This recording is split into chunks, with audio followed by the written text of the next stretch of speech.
Isang magandang at mapagpalang gabi, mga minamahal kong taga-subaybay. Handa na ba kayong muling buksan ang inyong mga puso at isipan sa isang panibagong kwentong hahamon sa ating mga paniniwala? Sabi nila, ang tulong ay dumarating sa mga sandaling hindi natin ito inaasahan, mula sa mga taong hindi natin inaakalang magiging bahagi ng ating buhay.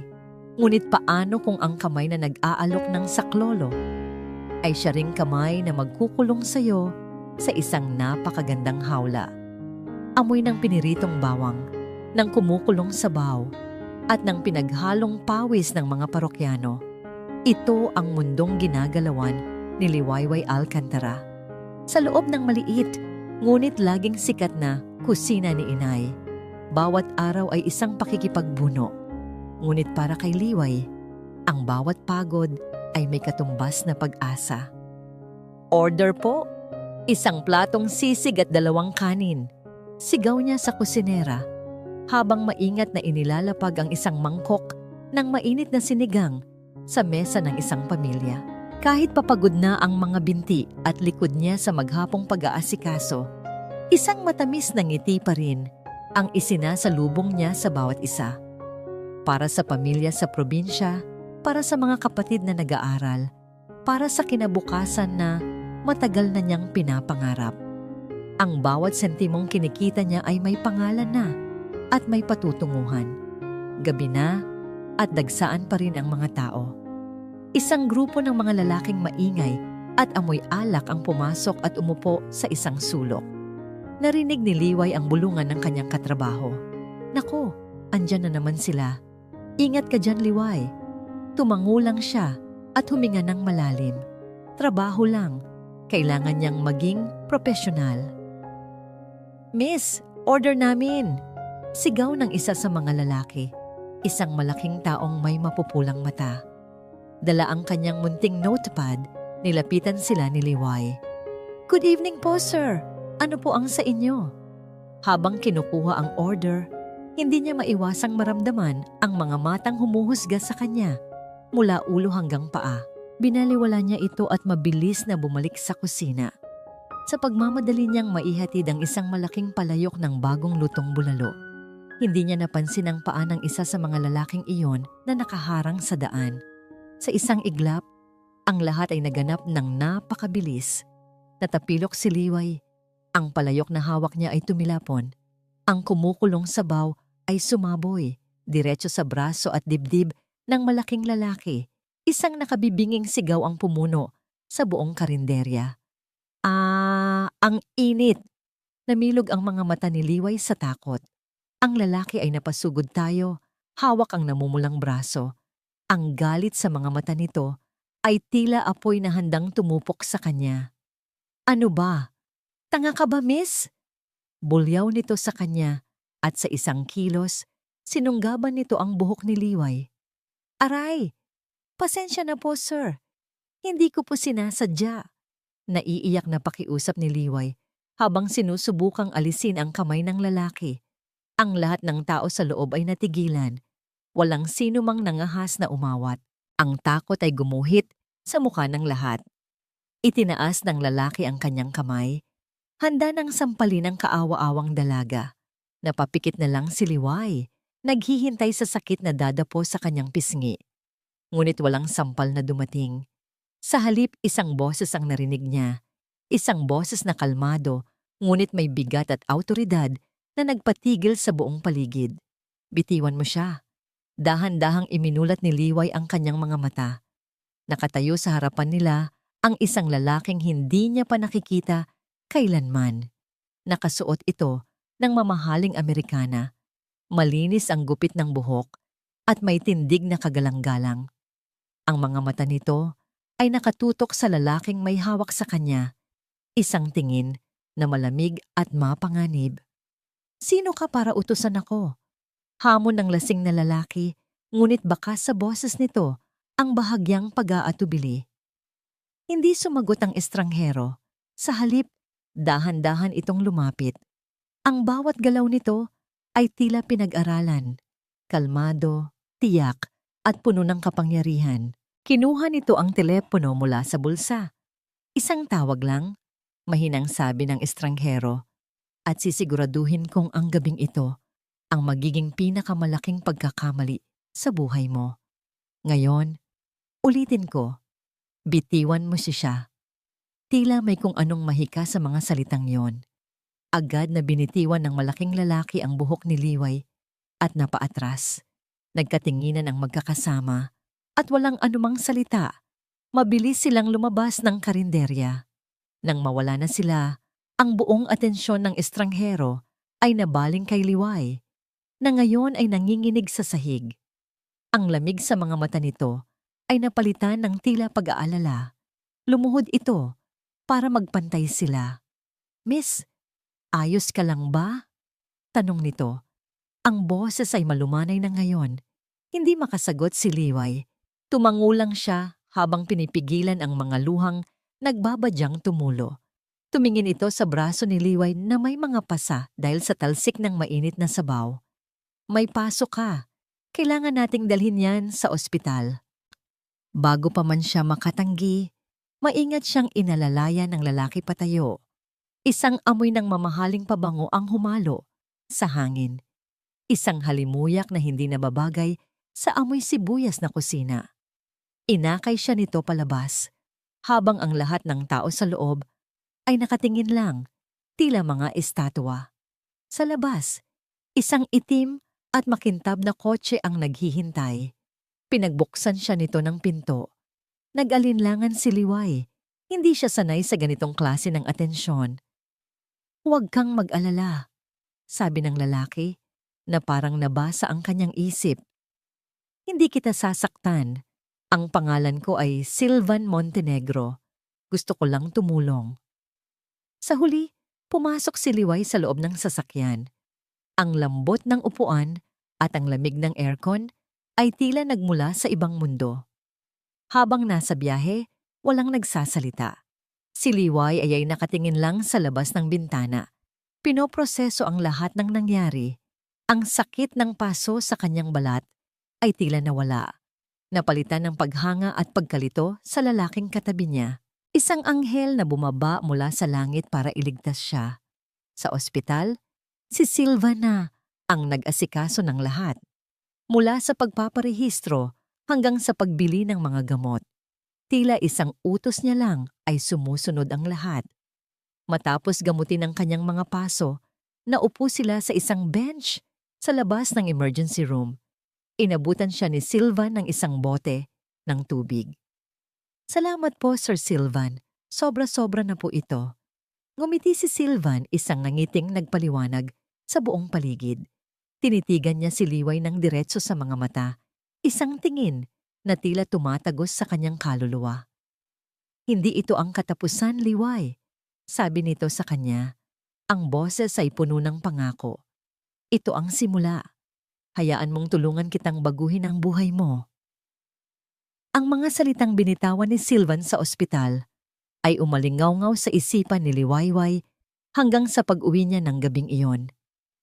Hayaan mong tulungan kitang baguhin ang buhay mo. Isang pangako na tila bituing kumikinang sa madilim na kalangitan ng kanyang buhay. Hindi siya nakatulog. Iniisip kung yun ba ay panaginip lamang. Kinabukasan, isang itim na sasakyan, pamilyar sa kanya, ang huminto sa tapat ng kusina ni Ine. Bumaba si Silvan, nakasuot ng isang simpleng polo shirt, ngunit bakas pa rin ang karangyaan. Ang lahat ng mga mata ay napunta sa kanya, kasama na ang mga nagulat na katrabaho ni Liway. "Liway," bati nito na may ngiti.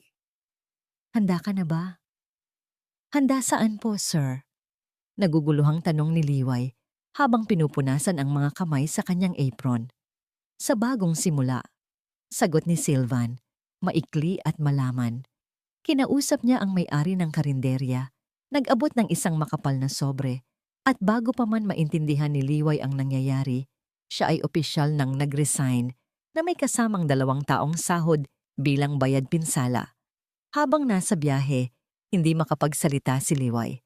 Ang puso niya ay naghahalo sa pagitan ng tuwa at kaba. Saan siya dadalhin ng lalaking ito? Ano ang ibig sabihin ng lahat ng ito?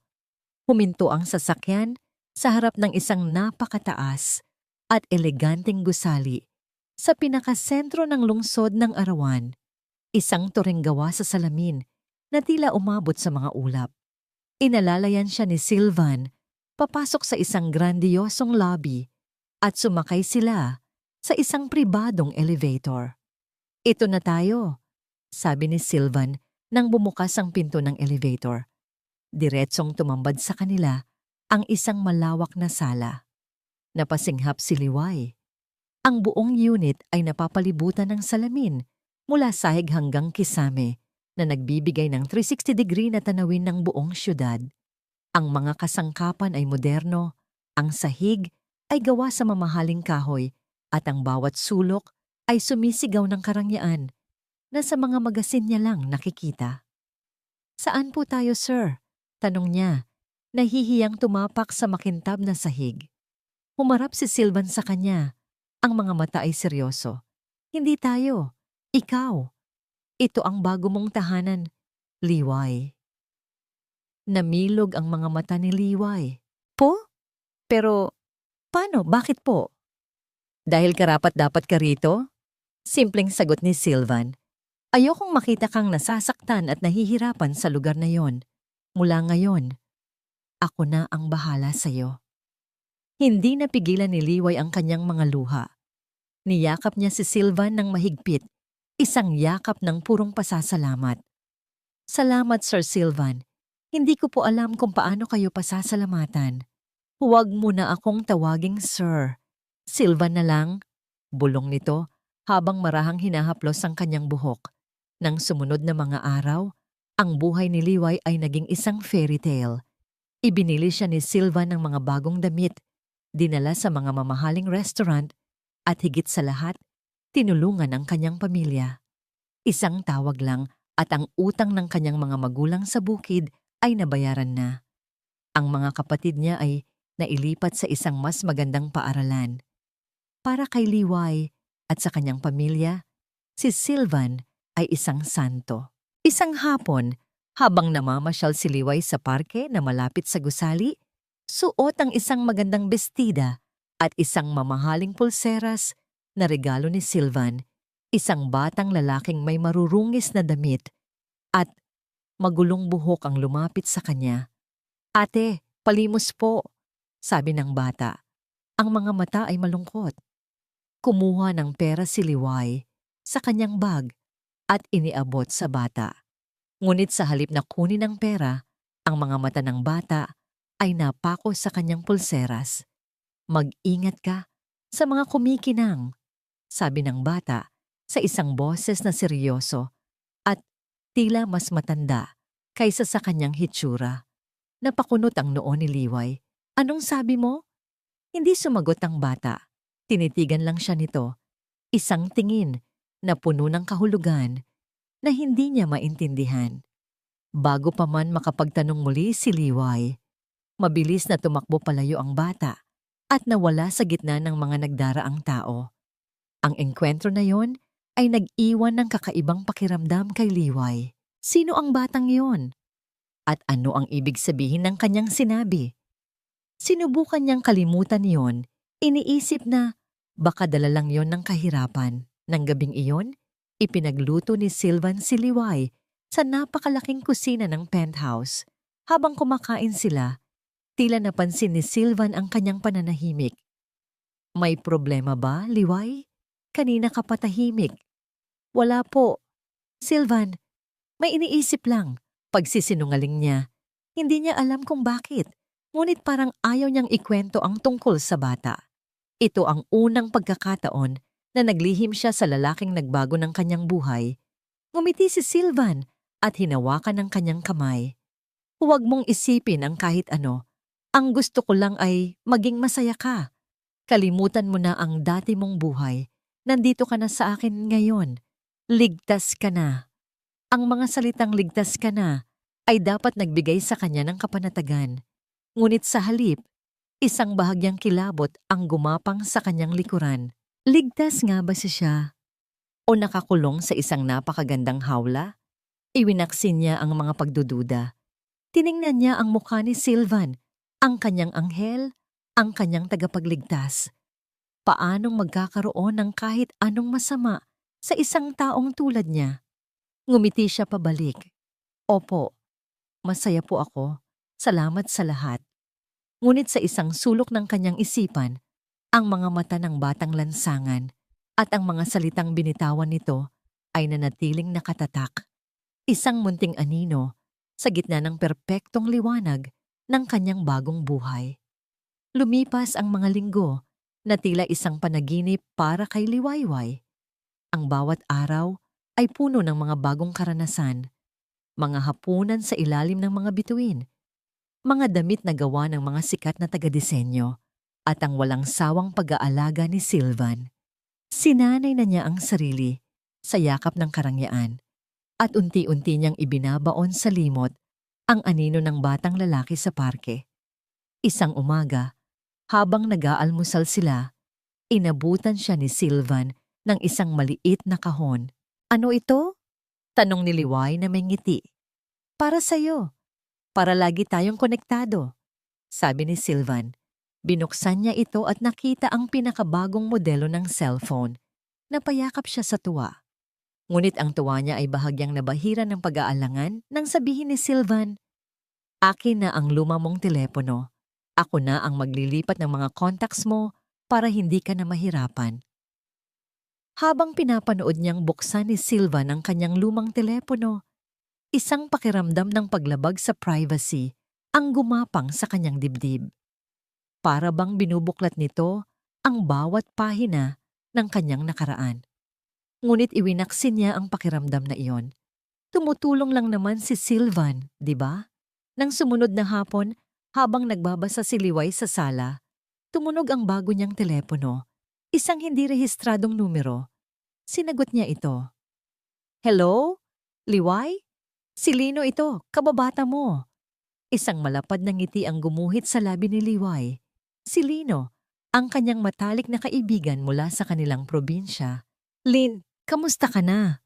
Bakit ngayon ka lang tumawag? Nagkatawanan sila, nagkamustahan, at nagbalik tanaw sa kanilang mga kalokohan noong bata pa. Ang tawanan ni Liway ay umalingaw-ngaw sa malawak na penthouse, isang tunog ng purong saya at nostalgia. Hindi niya namalayan ang pagdating ni Sylvan na tahimik na nakatayo sa likuran niya. Hawak ang isang baso ng tubig. Nang ibaba ni Liway ang telepono, ang ngiti sa kanyang labi ay unti-unting nawala nang makita ang itsura ni Sylvan. Ang panga nito ay naninigas. Ang mga mata nito ay madilim. Sino yon? Tanong ni Sylvan. Ang boses ay malamig. Si Lino po. Ibig kong sabihin, si Lino. Kaibigan ko sa probinsya. Sagot ni Liway biglang kinabahan. Mukhang masaya ka masyado habang kausap siya. Sabi ni Sylvan, dahan-dahang inilapag ang baso sa mesa. Ano ang pinag-usapan ninyo? Wala naman. Nagkamustahan lang kami. Matagal na kaming hindi nag-uusap. Talaga ba? Ang bawat salita ni Sylvan ay tila may patalim. Bakit kailangan mong makipag-usap sa mga tao mula sa dati mong buhay? Hindi pa ba ako sapat para sa iyo, Liway? Biglang may umalingaw-ngaw na tunog ng nababasag na salamin. Sa isang iglap ng galit, hinampas ni Sylvan ang baso sa mesa. Dahilan para magkalat ang bubog at tubig sa sahig. Napatalon si Liway sa gulat at takot. Nanginginig siyang napaatras. Ito ang unang pagkakataon na nakita niya ang ganitong panig ni Sylvan. Isang panig na nakakatakot. Nang makita ni Sylvan ang takot sa mga mata ni Liway, tila siya natauhan. Mabilis siyang lumapit. Ang mukha ay puno ng pagsisisi. Liway? Mahal? Pasensya na. Hindi ko sinasadya. Nabigla lang ako. Natakot akong baka may iba pang magpapasaya sa'yo. Natakot akong mawala ka sa akin.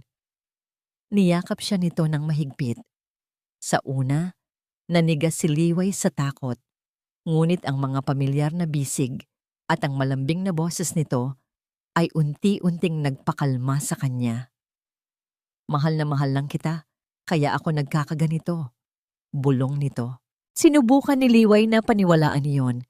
Sinubukan niyang kumbinsihin ang sarili na yon ay dahil lang sa sobrang pagmamahal.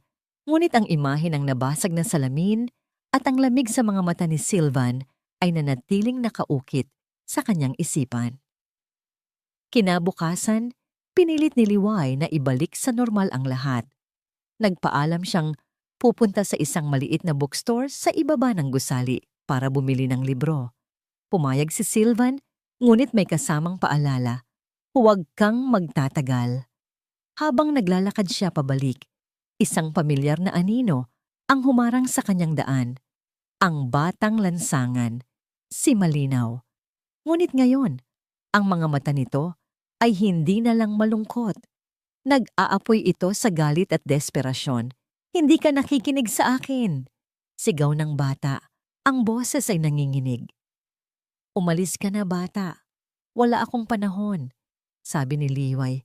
Sinusubukang lampasan siya. Ngunit humarang ang bata. Hindi nagpatinag. Hinawakan nito ang laylayan ng bestida ni Liway. Kailangan mong makinig. Ang ate ko, si Dalisay. Maganda siya. Tulad mo. Mabait siya. Tulad mo. May isang mayamang lalaki na nangakong tutulungan siya. Tulad mo. Tumingin si Malinaw ng diretso sa mga mata ni Liway. Ang mga luha ay namumuo sa gilid ng kanyang mga mata. Pinatay niya ang ate ko. Ang mga salitang yon ay tumama kay Liway na parang isang malakas na sampal. Mas malinaw, mas direkta, mas masakit. Hindi na ito isang babala, isa na itong akusasyon. Hindi totoo yan, baliw ka. Sigaw ni Liway. Ngunit ang sarili niyang boses ay nanginginig. Binitiwan niya ang pagkakahawak ng bata at mabilis na tumakbo pabalik sa gusali. Ang puso niya ay kumakaripas sa takot. Nang gabing iyon, dumating si Sylvan na may dalang bulaklak bilang paumanhin sa nangyari kahapon. Tinulungan siya ni Liway na tanggalin ang kanyang coat para isabit ito. Sa paggalaw na yon, isang bagay ang nahulog mula sa bulsa ng Amerikana at gumulong sa sahig na walang tunog. Pinulot ito ni Liway, isang maliit na susi. Isang susi na may kakaibang disenyo, tila luma at antigo. Isang susi na hindi para sa alinmang pinto, na alam niya sa loob ng gintong hawlang ito. Tinitigan niya ang susi sa kanyang palad at isang malamig na kilabot ang muling gumapang sa kanyang buong katawan. Hindi mapakali si Liwayway. Ang maliit na susi ay tila may sariling bigat sa kanyang palad. Isang piraso ng metal na kumakatawan sa lahat ng kanyang takot at pagdududa. Ang mga salita ni Malinaw, pinatay niya ang ate ko, ay paulit-ulit na tumatakbo sa kanyang isipan. Kasabay ng alaala ng galit sa mga mata ni Sylvan nang mabasag nito ang salamin. Ang puso niya'y nahahati. Sa isang banda, naroon ang utang na loob, ang pasasalamat sa lalaking umiahon sa kanya mula sa putik. Sa kabilang banda, naroon ang malamig na tinig ng pag-aalinlangan, pinalakas ng mga kakaibang pangyayari. Kailangan niya ng kasagutan. Kailangan niyang malaman kung ang anghel na kanyang minamahal ay isa lamang demonyong nagbabalat kayo. Hinintay niya ang malalim na gabi. Hinintay niyang marinig ang mahimbing at ritmikong paghinga ni Sylvan mula sa master's bedroom. Ang buong penthouse ay tahimik, maliban sa mahinang ugong ng aircon at sa malakas na kabog ng kanyang sariling dibdib. Dahan-dahan siyang bumangon. Bawat galaw niya ay maingat, bawat hakbang ay pinag-isipan. Ang target niya, ang mamahaling laptop ni Sylvan na laging nakapatong sa study table nito sa sala. Ito ang sentro ng imperyo ni Sylvan at marahil ang kabandi ng kanyang mga lihim. Nang marating niya ang mesa, ang liwanag mula sa bintana na nagmumula sa mga ilaw ng syudad ay nagbigay ng sapat na liwanag para makita niya ang laptop. Binuksan niya ito. Isang login screen ang sumalubong sa kanya, humihingi ng password o fingerprint. Alam niyang imposible niyang malaman ang password. Isang paraan na lang ang nalalabi. Nanginginig ang mga kamay, Bumalik siya sa pintuan ng silid ni Sylvan. Dahan-dahan niya itong binuksan, sumisilip sa siwang. Mahimbing ang tulog nito. Ang isang kamay ay nakalawit sa gilid ng kama. Ito na. Pumasok siya sa silid, ang mga paa ay tila lumulutang sa ere sa sobrang pag-iingat. Lumuhod siya sa tabi ng kama. Ang amoy ng pabango ni Sylvan ay pumuno sa kanyang mga sentido. Isang amoy na dati nagbibigay sa kanya ng kapanatagan, ngunit ngayoy nagdudulot ng takot. Maingat niyang hinawakan ang hintuturo ni Sylvan. Malamig ang balat nito. Itinapat niya ang daliri nito sa fingerprint scanner ng laptop na dala niya. Isang mahinang click. Napakabilis niyang binitawan ang kamay nito at umatras. Hawak ang hininga. Bumukas ang laptop. Ang liwanag mula sa screen ay tumama sa kanyang mukha.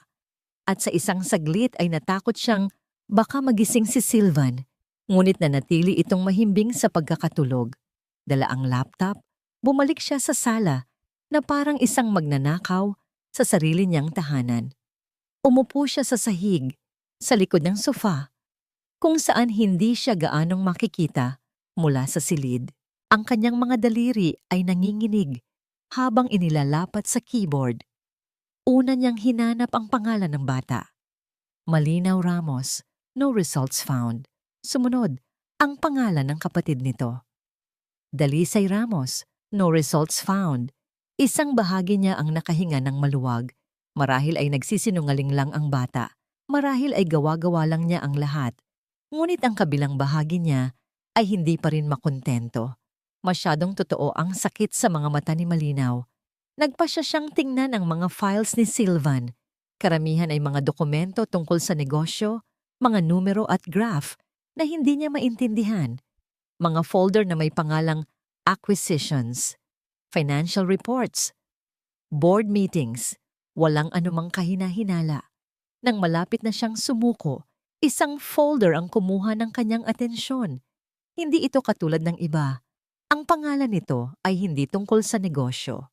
Simple lang ang pangalan nito, ngunit sapat na para manindig ang kanyang mga balahibo. Proyekto Liwayway. Ang puso niya ay nagsimulang tumibok ng sobrang bilis na tila gusto nitong kumawala sa kanyang dibdib. Proyekto? Isa lang siyang proyekto para sa kanya? Nanginginig ang kamay. Pinindot niya ang folder. Iilang files lang ang laman nito. Ilang mga litrato niya na hindi niya alam kung kailan kinuha. Habang naglalakad pa uwi, habang nagpupunas ng mesa sa karinderya, mga kuhang tila mula sa malayo. At isang file ng email. Binuksan niya ang email. Ang pagbasa niya sa bawat salita ay tila isang suntok sa kanyang sikmura para sa Valderrama at SecureMailNet. Mula kay Pong Maymay. Sylvan.Montenegro, Montenegro Corp.com, PETSA. Oktubre 15, Paksa. Kumpirmasyon ng serbisyo. KNE, Ginoong Balderrama, kinukumpirma ko ang pagtanggap ng iyong ulat. Ang kabayaran ay naipadala na sa iyong account, gaya ng napag-usapan. Siguraduhin mo lang na ang iyong tao ay magagampanan ng maayos ang kanyang papel sa ika-7 ng gabi sa kusina ni Inay. Kailangan kong lumikha ng isang kaguluhan, sapat para masaktan, ng bahagya ang target. Ngunit hindi sapat para magdulot ng permanenteng pinsala.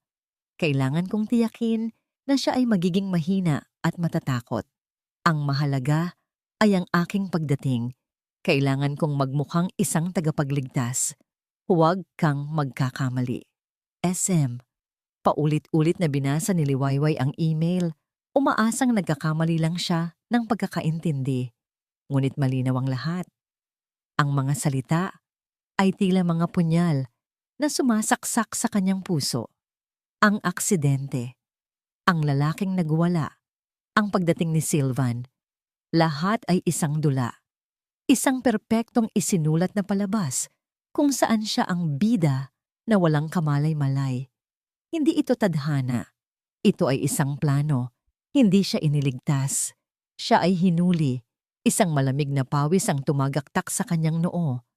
Ang pakiramdam ng pagiging ligtas at minamahal ay biglang naglaho napalitan ng isang nakasusuklam na katotohanan. Ang gintong hawla ay hindi isang regalo. Isa itong kulungan na matagal nang inihanda para sa kanya. Ang kanyang anghel ay isang halimaw na nagplano ng bawat hakbang para maikulong siya. Nanginginig, isinara niya ang email. Ang kanyang paghinga ay mababaw at mabilis. Nais niyang sumigaw, ngunit walang boses na lumalabas. Nais niyang tumakbo, ngunit saan siya pupunta? Sa gitna ng kanyang pagpapanik, isang mahinang tunog ang narinig niya mula sa silid tulugan. Isang pag-ungol. Ang tunog ni Sylvan na gumagalaw sa kanyang pagkakatulog. Biglang bumalik sa katinoan si Liway. Kailangan niyang ibalik ang laptop. Kailangan niyang magpanggap na walang nangyari. Sa sobrang pagmamadali, isinara niya ng malakas ang takip ng laptop. Clack! Ang tunog ay tila umalingaw-ngaw sa katahimikan ng gabi. Mabilis niya itong ibinalik sa study table, sa eksaktong posisyon kung saan niya ito kinuha. Babalik na sana siya sa kanyang silid nang mapansin niya ang isang bagay. Ang screen ng laptop ay hindi tuluyang namatay. Muli itong umilaw. Ipinapakita ang login screen. At sa ilalim ng kahon para sa password, may isang maliit na mensahe. Welcome back, SM. Isang bakas, isang katibayan na may gumamit nito. At alam niyang sa paggising ni Sylvan sa umaga, makikita nito yon. Kinabukasan, ang pagsikat ng araw ay itila isang hatol kay Liwayway. Magdamag siyang hindi natulog. Ang bawat ugong ng aircon ay parang mga yabag na papalapit. Ang bawat anino sa kanyang silid ay tila nag-aanyong halimaw. Ang katotohanan ay isang lason na dahan-dahang kumakalat sa kanyang buong sistema. Ngunit ang takot ay kailangan niyang isantabi. Ngayong araw, magsisimula ang kanyang pag-arte. Kailangan niyang maging ang Liwayway na kilala ni Sylvan, ang mahinhin, mapagpasalamat, at walang muwang na dalaga na kanyang iniligtas. Lumabas siya ng silid na may pilit na ngiti. Naabutan niya si Sylvan sa kusina, nagtitimpla ng kape, nakatalikod sa laptop na nasa study table. Hindi niya makita kung napansin na ba nito ang login screen. Good morning, Sylvan. Bati niya. Sinisikap na gawing normal at masaya ang kanyang boses. Humarap ito, at ang nangiting sumilay sa labi nito ay ang parehong nangiti na dating nagpapatunaw sa kanyang puso. Ngunit ngayon, wala na siyang ibang makita, kundi ang kasinungalingan sa likod nito. Good morning, mahal. Kamusta ang tulog mo? Mahimbing, pagsisinungaling niya. Ikaw? Mabuti naman. Lumapit ito at hinalikan siya sa noo. Isang kilabot ang gumapang sa kanyang batok. Ang bawat haplos nito ngayon ay parang haplos ng isang ahas. May gagawin ka ba ngayong araw? Dito na niya sinimulan ang kanyang plano. Wala naman. Maglilinis lang siguro ako ng bahay. Aayusin ko yung mga gamit. Bahagyang kumunot ang noo ni Sylvan. Hindi mo kailangang gawin yan. Meron tayong bagong kasambahay na darating mamayang hapon. Mag-uumpisa na siya ngayon. Ang gusto ko lang ay magpahinga ka at magpaganda para sa akin. Isang yelo ang tila bumalot sa puso ni Liway. Isang kasambahay. Hindi para tulungan siya, kundi para bantayan siya. Ang kanyang gintong hawla ay unti-unting sumisikip. Pero, kaya ko naman, mahina niyang sabi. I insist, sabi ni Sylvan.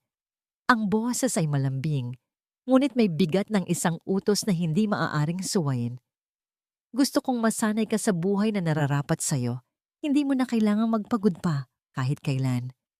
Nang hapong yon, dumating nga ang kasambahay, isang babaeng nasa katanghalian ng edad na hindi gaanong nagsasalita.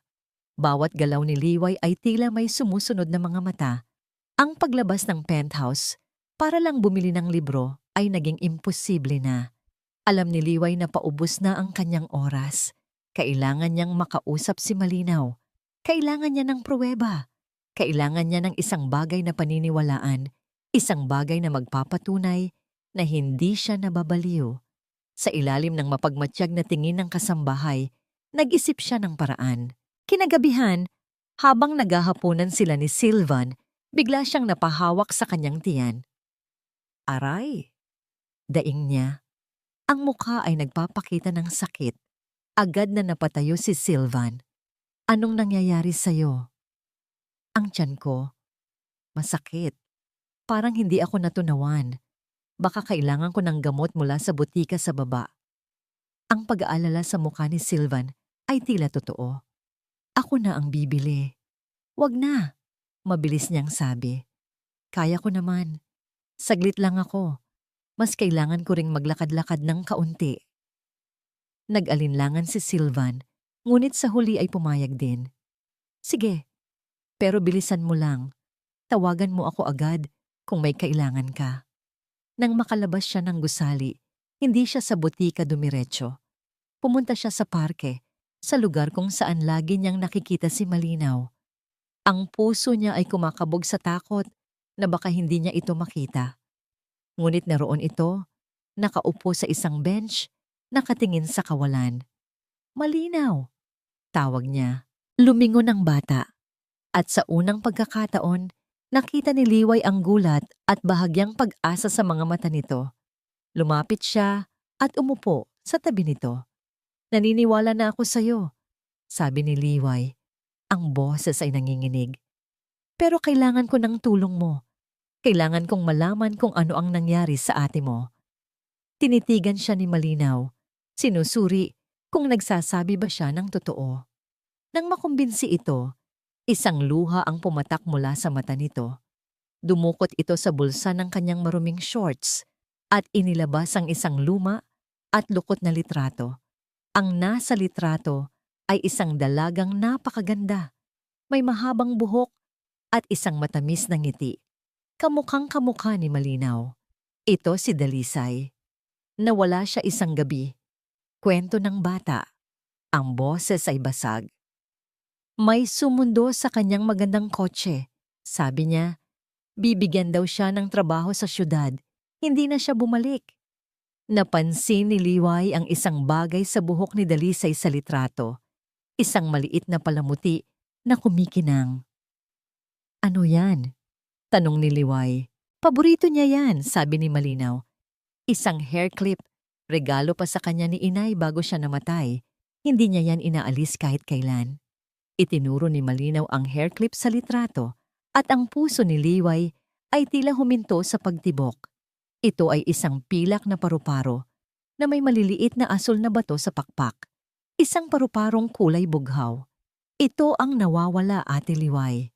Umiiyak na sabi ng bata. Hanapin mo ito. Kapag nahanap mo iyan, malalaman mong totoo ang lahat ng sinasabi ko. Hinawakan ni Liway ang kamay ng bata. Pangako, Malinaw. Hahanapin ko. Bumalik si Liway sa penthouse na may bagong determinasyon. Hindi na lang ito tungkol sa kanyang pagtakas. Tungkol na rin ito sa pagbibigay ng hustisya para kay Dalisay. Pagpasok niya, naabutan niya si Sylvan sa sala, naghihintay. Ang tagal mo yata? Tanong nito. Ang boses ay may bahid ng hinala. Mahaba ang pila sa botika. Muli niyang pagsisinungaling. Ngunit ang mga mata ni Sylvan ay napako sa isang bagay. Sa laylayan ng kanyang bestida, may isang maliit na mantsa ng putik. Putik mula sa parke. Hindi nagsalita si Sylvan tungkol dito. Ngumiti lang ito. Ngunit ang nangiting iyon ay hindi na umabot sa kanyang mga mata. At alam ni Liway, ang pag-arte niya ay kailangan na niyang mas galingan pa. Nang gabing iyon, habang nagpapanggap na natutulog, ang isip niya ay naglalakbay sa buong penthouse. Saan niya hahanapin ang paru-paro ni Dalisay? Saan itinago ng isang halimaw ang kanyang mga tropeo? At pagkatapos, naalala niya ang susi. Ang antigong susi na nahulog mula sa bulsa ni Sylvan. Sinubukan na niya ito sa lahat ng pinto sa bahay, ngunit walang pinagbuksan. Ngunit may isang lugar pa siyang hindi nasusubukan. Isang malaking aparador ng mga libro sa library ni Sylvan. Laging nakasara, laging nakakandado. Kinabukasan, habang wala si Sylvan, sinubukan niya. Kinuha niya ang susi mula sa pinagtataguan niya. Lumapit siya sa aparador ng libro. May isang maliit na keyhole na halos hindi makita, nakatago sa isang ukit. Nanginginig ang kamay. Isinuksok niya ang susi sa keyhole. Sakto. Humugot siya ng isang malalim na hininga. Ipinikit ang kanyang mga mata at dahan-dahang pinihit ito. Isang mahinang, halos hindi marinig. Nakaklik ang umaling-awngaw sa katahimikan ng silid-aklatan. Hindi ito isang aparador. Ang buong estante ng libro, kasama ang daan-daang tomo na nakahilera rito, ay umusog paloob na parang isang pinto. Nagbubunyag ng isang madilim na lagusan. Sa likod nito, isang lihim na silid. Nakatayo si Liwayway sa bukana. Ang puso niya'y dumadagundong sa kanyang dibdib.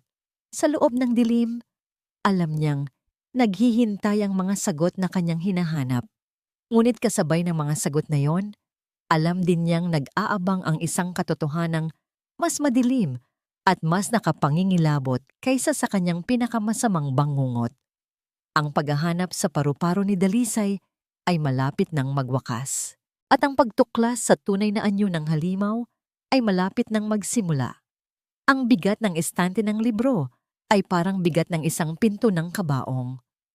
Itinulak ito ni Liwayway ng buong lakas at isang mahinang langit-angit ang tanging tunog na bumasag sa katahimikan. Isang malamig na hangin ang humampas sa kanyang mukha. Isang hangin na tila galing sa ilalim ng lupa. Walang buhay at hindi gumagalaw. At ang amoy. Ang pamilyar na amoy ng pinatuyong lavender, ang signature scent ni Sylvan, ay bumalot sa kanya. Ngunit sa pagkakataong ito, hindi ito nagdulot ng kapanatagan. Nagdulot ito ng pagkasuklam. Ang amoy ay mas matapang dito, mas puro, na para bang dito mismo sa silid na ito, nagmumula ang lahat. Sumilip siya sa loob, kadiliman ang una niyang nakita. Ngunit habang nasasanay ang kanyang mga mata, unti-unti niyang naaninag ang mga hugis sa loob. May mga ilaw, ngunit hindi ito ang karaniwang ilaw sa isang silid. Ang mga ito ay mga spotlight, maliit, nakatutok, at sinadyang magbigay diin sa mga bagay na nasa ilalim nito. Buong tapang siyang humakbang papasok. Ang sahig ay malamig sa kanyang mga paa. Ang pinto sa kanyang likuran ay nanatiling bahagyang nakabukas. Ang tanging koneksyon niya sa mundo ng mga buhay. At doon, nakita niya ang lahat. Ang silid ay hindi malaki, ngunit ang bawat espasyo ay ginamit ng may kalkuladong disenyo. Sa paligid ng mga pader ay may mga estanteng gawa sa salamin, parang mga bitrin sa isang mamahaling museo. Bawat isa ay may sariling ilaw mula sa itaas na nagbibigay liwanag sa nag-iisang bagay na nasa loob nito. Nasa isang musoleo siya, isang dambana para sa mga nawawala. Dahan-dahan siyang lumapit sa unang estante. Sa loob, sa isang una na gawa sa itim na pelos, ay nakalatag ang isang sutlang alampay na may burda ng mga bulaklak. Nakasabit ito na para bang kalalaglag lang mula sa leeg ng may-ari nito. Sa sumunod na estante, isang maliit na diary na may kupas na leather cover ang naroon. Nakabuklat ito sa isang pahina na may sulat kamay ng isang babae na puno ng mga pangarap at pag-asa. Lumakad pa siya. Isang pares ng sapatos na pangsayaw. Ang isa ay may sirang takong. Isang pilak na suklay na may ilang hibla ng mahabang itim na buhok. Isang kwintas na may pendant na hugis puso. Bawat bagay ay isang kwento. Bawat bagay ay isang buhay na pinutol. Bawat bagay ay isang tropeo. Isang malamig na pakiramdam ang gumapang sa kanyang sikmura. Ang mga babaeng ito, hindi lang sila nawawala. Hindi lang sila mga alaala. Sila ang mga koleksyon ni Sylvan. Ang kanyang paghinga ay naging mababaw. Ang bawat pagtibok ng kanyang puso ay isang malakas na dagundong sa kanyang mga tainga. Para siyang nalulunod sa katahimikan ng silid. Nais niyang tumakbo, ngunit ang kanyang mga paa ay tila nakapako sa sahig, hinihila ng bigat ng katotohanang kanyang natuklasan. At sa gitna ng lahat, sa pinakasentro ng silid, may isang mas malaking estanteng salamin. Ito lang ang may pinakamalakas na ilaw na para bang ito ang pinakamahalagang piyesa sa buong koleksyon. Alam na niya kung ano ang makikita niya bago pa man siya makalapit. Ngunit kailangan pa rin niyang tignan. Kailangan ng kanyang mga mata na kumpirmahin ang isinisigaw ng kanyang kaluluwa. Huminga siya ng malalim at lumakad patungo rito. Ang kanyang mga binti ay nanginginig. Ang kanyang mga kamay ay nanlalamig. At doon, sa ilalim ng matinding liwanag, nakapatong sa isang itim na pedestal, naroon ito, isang pilak na hair clip. Hugis paru-paro. Ang mga pakpak nito ay may maliliit na batong kulay bughaw na kumikinang na parang mga bituin. Ang paru-paro ni Dalisay, napatakip si Liwayway sa kanyang bibig upang pigilan ang isang sigaw ng lagim. Ang imahe ni Dalisay mula sa litrato, ang kanyang matamis na ngiti, ay biglang sumulpot sa kanyang isipan. Kasunod nito ang mukha ni Malinaw, ang mga matang puno ng luha at pag-asa. Hanapin mo ito, Ate Liway. Nahanap na niya.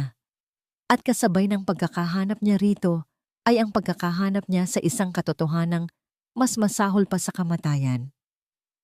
Si Sylvan Montenegro, ang kanyang anghel, ang kanyang tagapagligtas, ang lalaking nagbigay sa kanya ng lahat, ay isang mamamatay tao, isang halimaw na nag-iipon ng mga alaala ng mga babaeng kanyang pinaslang, at siya na ang susunod, ang proyekto, Liwayway. Siya ang magiging pinakabagong karagdagan sa karumal-dumal na koleksyong ito. Sa gitna ng kanyang pagkatulala, isang tunog mula sa labas ang bumasag sa katahimikan, mga yabag, papalapit sa silid-aklatan, papalapit sa lihim na pinto. Nanigas si Liwayway. Ang dugo sa kanyang mga ugat ay tila nagyelo. Hindi siya makagalaw, hindi siya makahinga. Nakulong siya. Nakulong siya sa loob ng libingan kasama ang mga kaluluwa ng mga biktima ni Sylvan. At pagkatapos, narinig niya ang boses nito.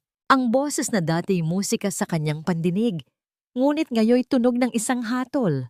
Malambing, mapagmahal, at puno ng kasinungalingan. Liway? Mahal ko, nasaan ka? Nakatayo si Liwayway na parang isang estatwang yabe, yari sa yelo, sa gitna ng silid ng mga tropeo. Ang bawat hibla ng kanyang kalamnan ay nanigas sa takot.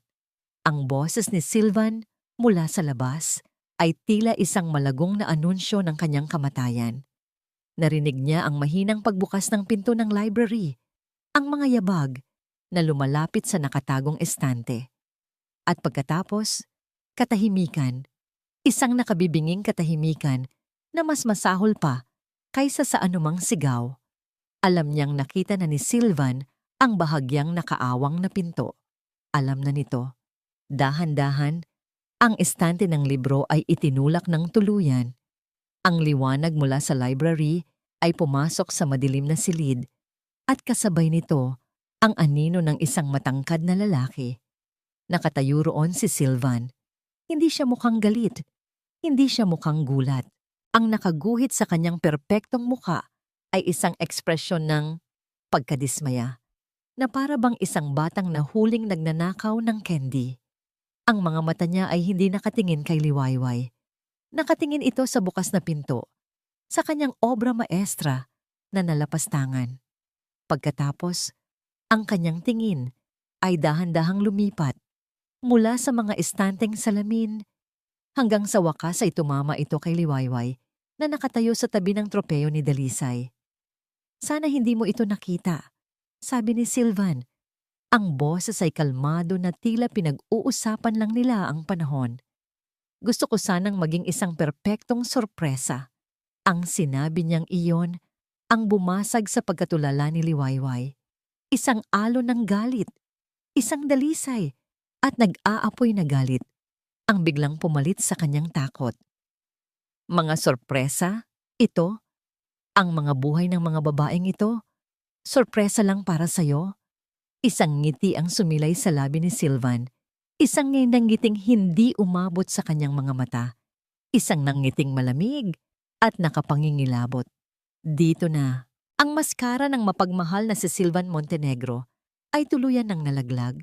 Ang kaharap niya ngayon ay ang halimaw sa tunay nitong anyo. Hindi mo naiintindihan, Liway, sabi nito. Dahan-dahang humakbang papasok sa silid. Bawat hakbang niya ay may bigat. Hindi ko sila pinatay. Iniligtas ko sila. Napaatras si Liwayway. Iniligtas? Mula saan? Mula sa pagkakaroon ng buhay? Mula sa paglipas ng panahon, paliwanag ni Silvan na para bang ito ang pinakaluhikal na bagay sa mundo. Lumapit siya sa estante na may lamang sutlang alampay. Tingnan mo siya. Maganda. Dalaga. Puno ng pangarap. Ngunit ano ang mangyayari sa kanya paglipas ng 10 taon? Lulukutin ng problema. Kukupasin ng edad. Magiging ordinaryo. Ngunit dito, hinaplos niya ang salamin. Mananatili siyang maganda at perpekto. Magpakailanman. Naglakad siya patungo sa diary. Ang mga pangarap niya, dito, hindi sila mabibigo. Mananatili silang purong pag-asa, hindi madudungisan ng mapait na katotohanan ng buhay. Para siyang isang museum curator na buong pagmamalaking ipinapakita ang kanyang koleksyon. Bawat tropeyo ay kanyang binibigyan ng kwento, isang baluktot na paliwanag sa kanyang kabaliwan. Ang kanyang boses ay puno ng kombiksyon na para bang naniniwala talaga siya na siya ay isang Diyos na nagbibigay ng biyaya ng walang hanggang kagandahan. Mga sinungaling, sigaw ni Liwayway. Ang mga luha ng galit ay tumutulo na sa kanyang mga pisngi. Hindi mo sila iniligtas. Kinuha mo ang lahat sa kanila. Kinuha mo ang pagkakataon nilang tumanda, magmahal, masaktan, at matuto. Isa kang halimaw. Ang salitang halimaw ay tila tumama kay Silvan. Huminto siya sa paglalakad. Ang kalmadong ekspresyon ay nawala. Napalitan ng isang madilim na ulap. Dahan-dahan siyang humarap kay Liwayway. At ikaw, Liwayway, sabi niya, ang boses ay bumaba sa isang mapanganib na bulong. Ikaw ang dapat sanang maging pinakamaganda sa lahat. Ang aking obra maestra, ang pagsasama-sama ng lahat ng kanilang katangian, ang inosensya ni Dalisay, ang talino ng may-ari ng diary, ang pangarap nilang lahat. Nilikha kita. Inihanda ko ang lahat para sa'yo, mula sa pekeng aksidente hanggang sa bawat regalong ibinigay ko. At ito ang isusukli mo sa akin. Tatawagin mo akong halimaw? Ang distansya sa pagitan nila ay sumisikip. Napasandal si Liwayway sa estante ng tropeyo ni Dalisay. Wala nang maatrasan. Pero ayos lang. Pagpapatuloy ni Silvan, isang kakaibang kislap ang lumitaw sa kanyang mga mata. Bahagi rin ito ng proseso. Ang paglaban. Ang pagpupumiglas, ginagawa lamang nitong mas maganda ang huling sandali. Ang sandali ng lubos na pagsuko. Ang sandali kung saan mananatili ka ng perpekto sa aking koleksyon. Itinaas niya ang kanyang kamay at marahang hinaplos ang pisngi ni Liwayway. Ang haplos na dati nagpapakilig sa kanya ay tila ngayon apoy na sumusunog sa kanyang balat. Huwag kang mag-alala. Mahal ko, hindi ka masasaktan. Gagawin kong napakaganda. Sa sandaling iyon, ang lahat ng pag-asa ay tila naglaho sa puso ni Liwayway. Nakakulong siya sa isang silid na walang bintana, kasama ang isang baliw, at walang sino man sa mundo ang nakakaalam kung nasaan siya. Ito na ang katapusan. All is lost. Umatras si Silvan at lumabas ng silid. Mula sa labas, narinig ni Liwayway ang isang malakas na tunog. Ang tunog ng susi na umiikot sa kandado. Ikinulong siya. Ikinulong siya sa loob ng libingan. Ang boses ni Silvan ay narinig niyang muli mula sa kabilang panig ng pinto, malambing ngunit puno ng kasamaan. Magpahinga ka na, mahal ko. Bukas, tatapusin na natin ang aking obra maestra. Ang unang ilang oras sa loob ng silid ay isang paglalakbay sa impyerno. Sinubukan ni Liwayway na sigawan ang pinto, kalampagin ito, gamit ang kanyang mga kamao hanggang sa mamula at magasgas ang mga ito. Ngunit ang pinto ay hindi natinag at walang sinumang sumagot. Ang tanging naririnig niya ay ang alingaw-ngaw ng kanyang sariling desperasyon. Pagod at walang pag-asa, napaupo siya sa malamig na sahig. Ang likod ay nakasandal sa estante ni Dalisay. Napapaligiran siya ng mga multo ng nakaraan, ng mga kwento ng mga babaeng tulad niya na naniwala sa isang anghel. Umiyak siya. Umiyak siya para sa kanila. Umiyak siya para sa kanyang sarili. Umiyak siya hanggang sa wala ng luhang lumabas. Sa gitna ng pagtangis, ang kanyang mga mata ay muling napadako sa paru-paro ni Dalisay. Kumikinang ito sa ilalim ng ilaw, tila isang simbolo ng hindi natupad na paglaya. At pagkatapos, naalala niya si Malinaw. Ang mukha ng bata, puno ng sakit, ngunit may tiwala pa rin. Pangako, Malinaw. Hahanapin ko. Isang bagong damdamin ang pumalit sa kanyang kawalan ng pag-asa. Galit. Determinasyon. Hindi siya maaaring mamatay dito. Hindi niya hahayaang maging isa lamang siyang tropeo sa koleksyon ng isang baliw. Utang niya kay Dalisay, kay Malinaw, at sa lahat ng babaeng naroroon na lumaban. At higit sa lahat, utang niya sa kanyang sarili. Ang pag-iisip na ito ang nagbago sa lahat. Kung mamamatay siyang lumalaban. Tumayo si Liwayway. Pinunasan niya ang kanyang mga luha. Ang pag-arte ay tapos na. Ngunit isang bagong pag-arte ang kailangan niyang simulan. Ang pinakamahalagang pag-arte ng kanyang buhay. Kinabukasan, nang buksan ni Silvan ang pinto para dalhan siya ng pagkain at tubig, ibang Liwayway ang kanyang natagpuan. Nakaupo ito sa sahig. Ang mga mata ay namumugto. Ang buhok ay magulo. Isang larawan ng isang taong tuluyan ng sumuko. "Silvan," sabi niya, ang boses ay bambasag at mahina. "Patawarin mo ako." Bahagyang nagulat si Silvan sa biglaang pagbabago. "Para saan?" "Sa hindi ko pagkakaintindi sa'yo," sagot niya habang dahan-dahang tumatayo. "Naiintindihan ko na ngayon.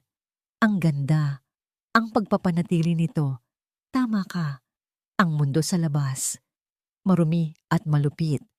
Dito, mapapanatili mo akong Dalisay." Lumapit siya kay Silvan. Ang bawat galaw ay nagpapakita ng pagsuko. Tinitigan niya ito sa mga mata. Sinisikap na itago ang pagkasuklam sa likod ng isang belo ng pagsamba. Hinawakan niya ang kamay nito. "Patawad kung tinawag kitang halimaw. Isa kang artista. At ako, handa na akong maging obra maestra mo."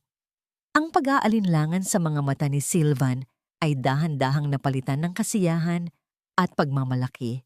Ito na ang hinihintay niya. Ang lubos na pagsuko, ang pagtanggap, ang kanyang tagumpay. "Alam kong maiintindihan mo rin, mahal ko," sabi nito, hinahaplos ang kanyang pisngi.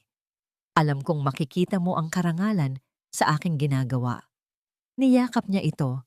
Isinubsob ang kanyang mukha sa dibdib nito upang itago ang galit sa kanyang mga mata. At habang nakayakap, ang kanyang mga mata ay naglakbay. Sinusuri ang bawat kilos ni Silvan, ang paraan ng paglock niya ng pinto, ang mga susi sa kanyang bulsa, ang kanyang mga nakasanayan. Ginamit niya ang pagmamalaki at kayabangan nito laban sa kanya. Sa sumunod na araw, ang kanyang pag-arte ay naging mas kapani-paniwala. Tinulungan niya si Silvan sa paghahanda para sa kanyang seremonya. Itinanong niya kung ano ang kanyang isusuot. Itinanong niya kung anong musika ang patutugtugin, lahat habang lihim na naghahanap ng butas, ng kahinaan. Sa paglilinis niya ng banyo sa loob ng penthouse, isang ideya ang pumasok sa kanyang isipan. Ang kanyang lumang cellphone. Ang teleponong kinuha sa kanya ni Silvan. Saan niya kaya ito itinago? Malamang ay itinapon na. Ngunit kung hindi, Naalala niya ang sinabi ng isang kaibigan niya noon, walang mas magandang taguan kaysa sa likod ng inidoro. Dali-dali niyang binuksan ang takip ng tangke ng tubig ng inidoro at naroon nga, nakabalot sa isang plastic bag ang kanyang luma, mumurahing cellphone. Tila itinago ito ni Sylvan bilang isang paalala ng buhay na kanyang iniligtas. Isa pang tropeo. Ang puso niya ay lumundag sa tuwa, ngunit kailangan niyang maging maingat. Kinagabihan, ginamit niya ang lahat ng kanyang lakas para akitin si Sylvan. Ipinagluto niya ito ng hapunan. Nagsuot siya ng magandang damit. Pinaramdam niya dito na tanggap na niya ang lahat.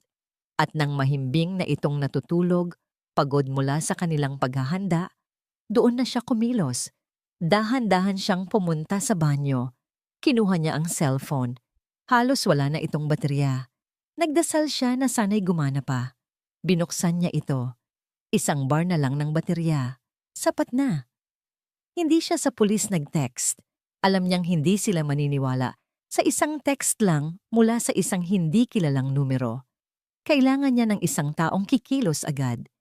Isang taong may personal na dahilan para maniwala. Nag-text siya kay Malinaw. Hindi niya alam ang numero nito, ngunit alam niya ang numero ng isang social worker na minsay tumulong sa mga batang kalye sa lugar nila. Umaasa siyang naaalala pa siya nito sa social worker. Ate Gina, si Liwayway po ito, waitress sa kusina ni Inay. Emergency po. Pakisabi kay Malinaw Ramos, kapatid ni Dalisay. Sabihin niyo po, nasa penthouse ako ni Sylvan Montenegro sa Arawan Tower. Sabihin niyo, nahanap ko na ang paru-paro. Tumawag po kayo ng pulis. Bilisan niyo po. Papatayin niya ako. Pinindot niya ang send.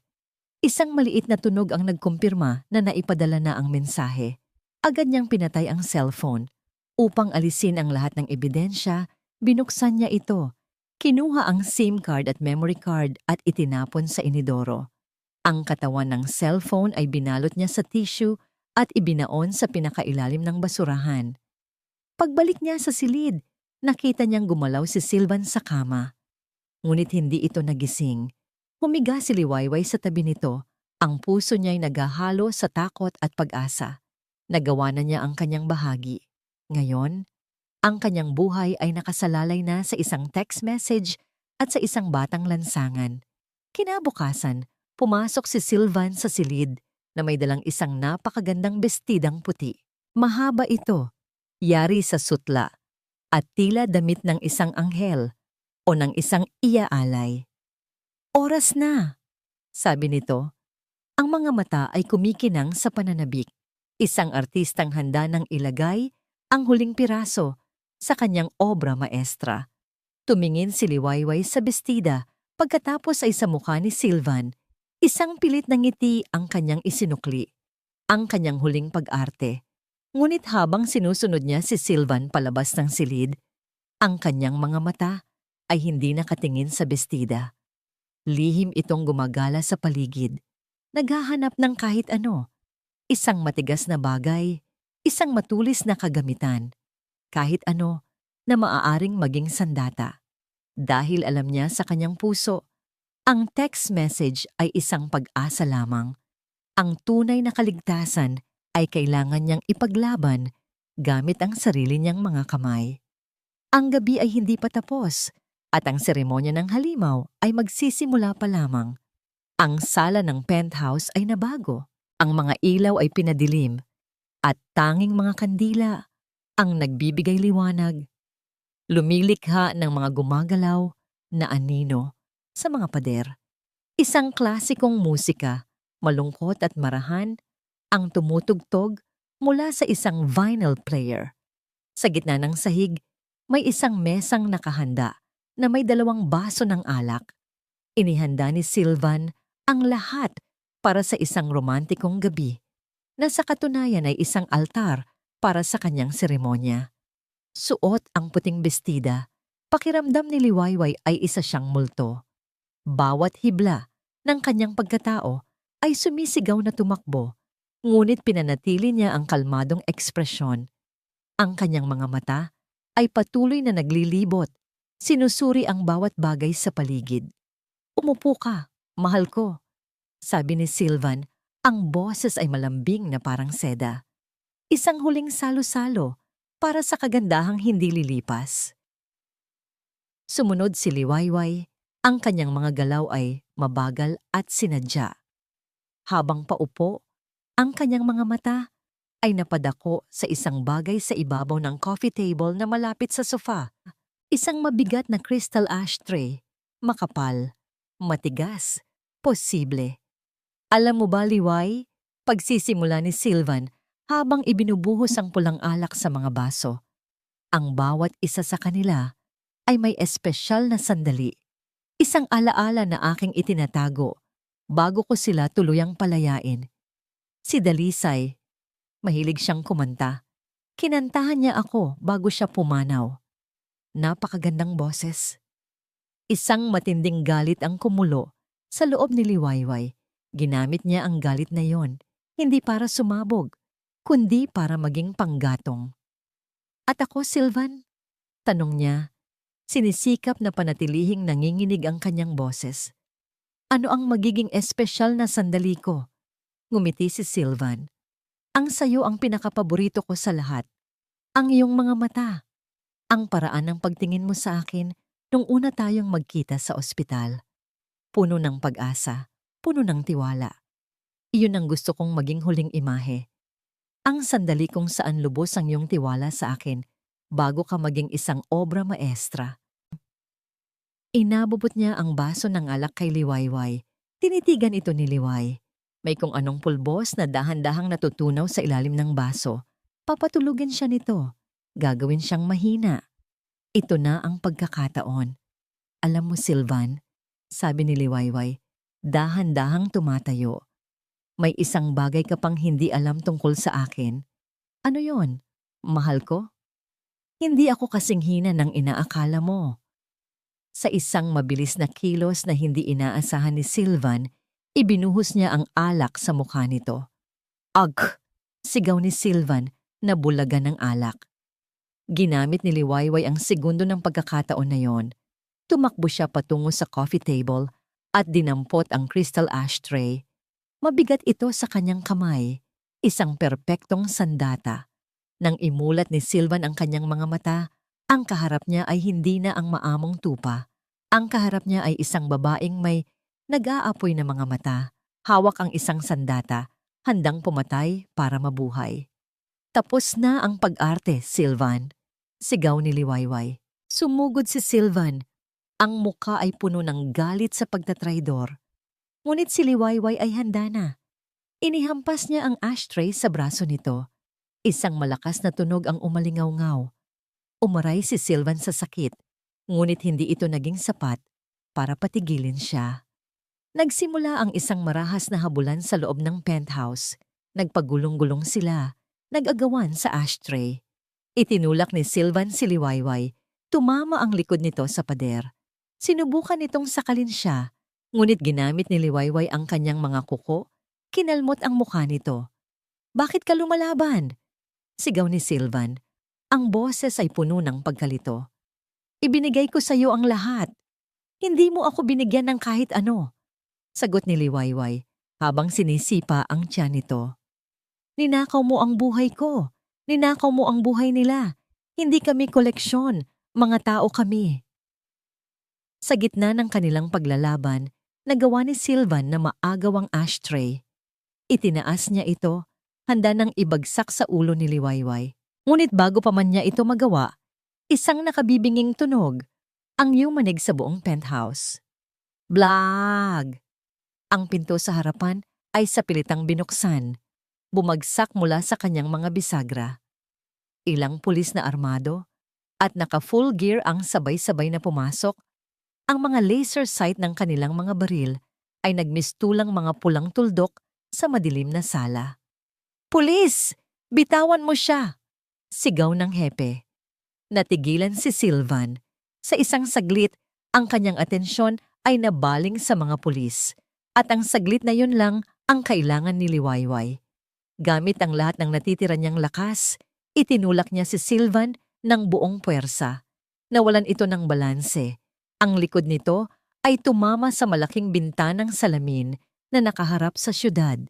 Isang malakas na tunog ng nababasag na salamin. Para itong isang slow motion na eksena sa isang pelikula. Ang ekspresyon ng gulat at hindi paniniwala sa mukha ni Sylvan, ang hangin ng gabi na biglang pumasok sa silid, at ang katawan ng halimaw na dahan-dahang nahuhulog pababa sa mga kumikinang na ilaw ng lungsod ng arawan.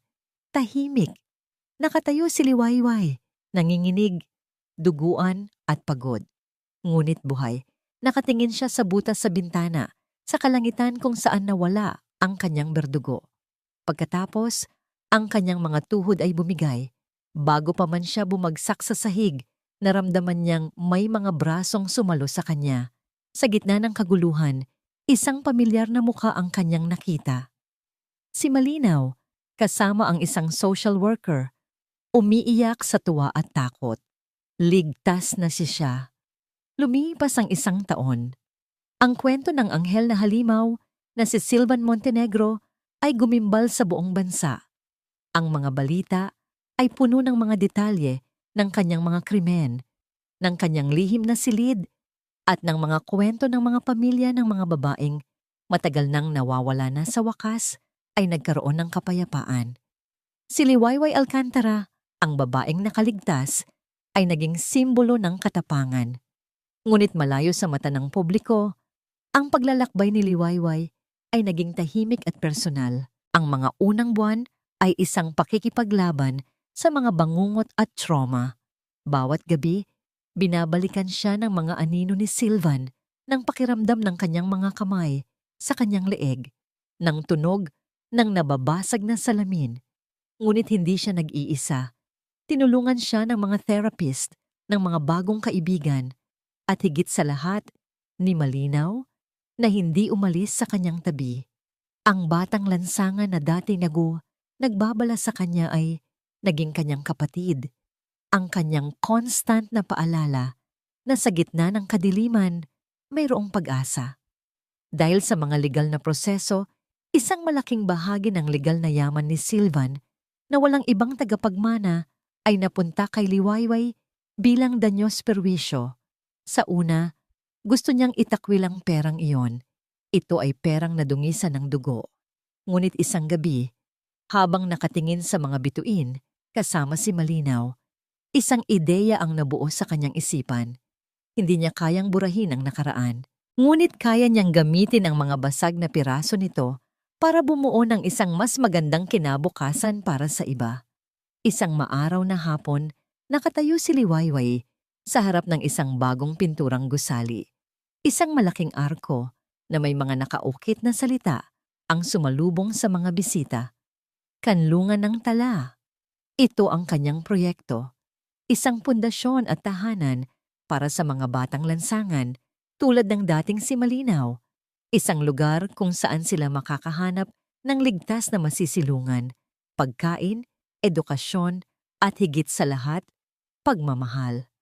Habang pinagmamasdan niya ang mga bata na masayang naglalaro sa hardin, isang ngiti ang sumilay sa kanyang mga labi. Isang tunay na ngiti, walang bahid ng takot o pagkukunwari. Ito ang unang pagkakataon sa loob ng isang taon na naramdaman niyang tunay na payapa ang kanyang puso. Lumapit siya sa salamin, sa may entrance hall.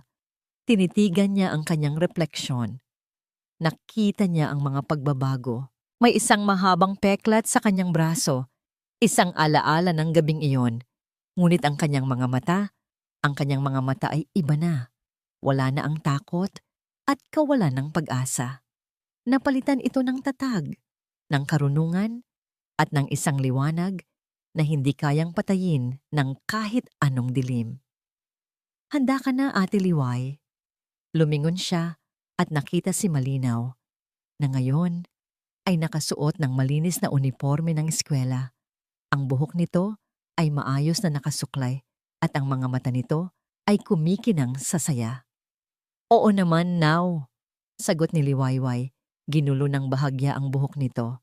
Lumabas sila sa hardin para sa munting programa ng inaugurasyon.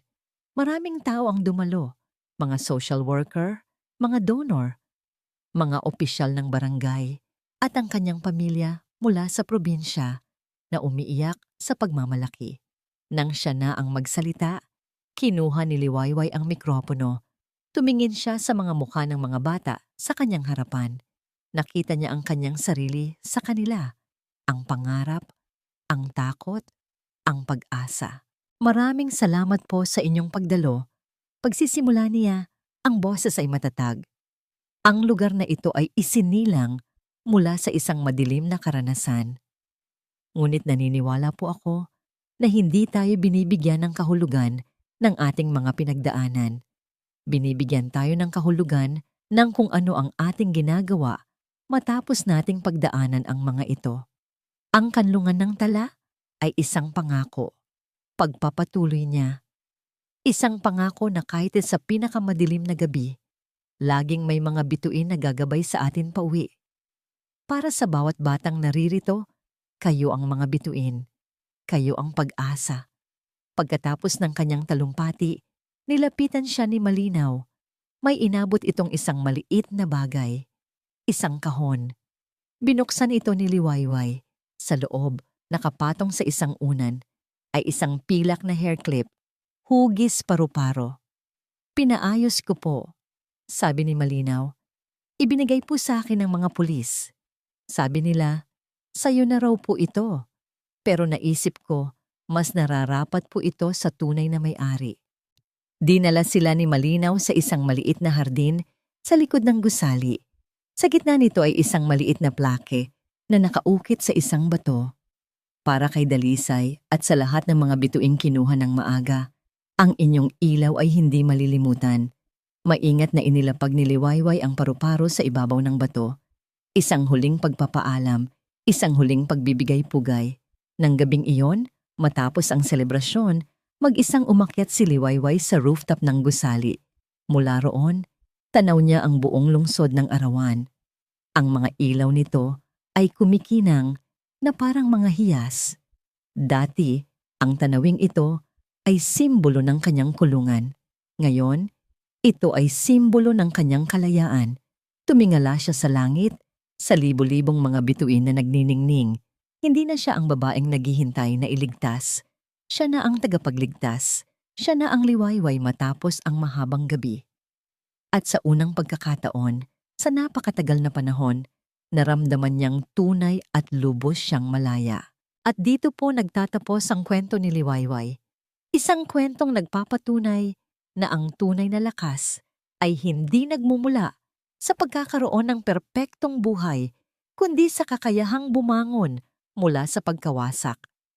Ipinakita niya sa atin na ang mga peklat ay hindi simbolo ng kahinaan, bagkus ay mga marka ng ating katatagan at ng mga laban na ating napagtagumpayan. Ang pagtulong sa kapwa ay ang pinakamabisang paraan upang hilumin ang sarili. Maraming salamat po sa inyong pagsama sa amin sa paglalakbay na ito. Sana po ay may napulot kayong aral at inspirasyon sa kwento ni Liwayway. Ano po ang masasabi ninyo sa ating kwento? At anong uri naman ng mga kwento ang gusto ninyong marinig sa susunod? Huwag po kayong mahiyang mag-iwan ng komento sa ibaba. Ang inyong mga saloobin ay napakahalaga po sa amin. Hindi dito nagtatapos ang ating paglalakbay. Marami pa pong kwentong kasing ganda at mas puno ng aral dito sa aming channel. Kung nagustuhan nyo ang kwentong ito, i-like, i-share sa pamilya at mga kaibigan at mag-subscribe na rin para lagi kayong updated sa mga susunod pa naming kwento. I-click nyo ang notification bell para kayo ang unang makarinig kapag may bago kaming upload. Pagpalain po kayo ng Panginoon, kayo at ang inyong buong pamilya. Hanggang sa muli.